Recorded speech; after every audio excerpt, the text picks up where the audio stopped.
بسم الله الرحمن الرحيم. الفيديو ده فيه أجواء جديدة هتشوفوها معانا، أجواء العيشة اللي أنا عايشاها، عيشة الأرياف. هعمل صينية قراميط، ده نوع من أنواع الأسماك. بدل ما حطيته في الصينية حطيته في الطاجن وحطيته في الفرن ودود بارة. جبتلكوا كل حاجة على الطبيعة. أول حاجة هقول لكم أنا عملت الطاجن إزاي.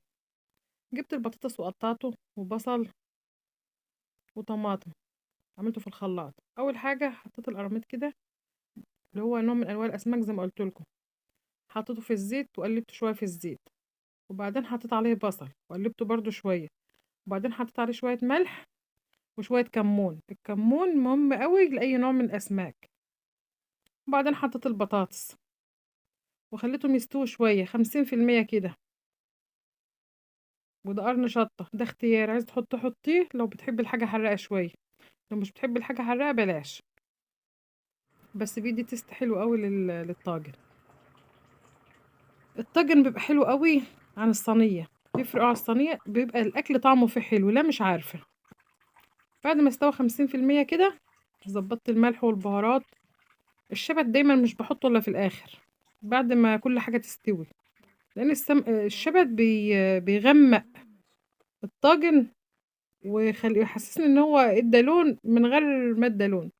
فبحطه في الاخر كده، بقى بحبه اخضر وطعمه اخضر. ودي بره انا هشوها برضو مع الطاجن القراميط. ممكن تعملي اي نوع اسماك انت بتحبيها في الطاجن. سمك بلطي عادي، ممكن تنضفي دبارة وتحطها عادي، اي نوع اسماك تنضفيها وتعمليها بنفس الطريقة. الطاجن في الفرن كده والطبارة بتتشويها. ده أجواء الريف اللي كلنا بنحبها. ودي صينية كنافة أنا عملتها معاكم قبل كده. ما تنسيش اللايك والتعليقات الحلوة بتاعتكم، بتفرق معايا جدا. ديت صينية كنافة بالكريمة. الكريمة اللي هي المهلبية في النص، المهلبية بتتحط مبقاش فيها سكر.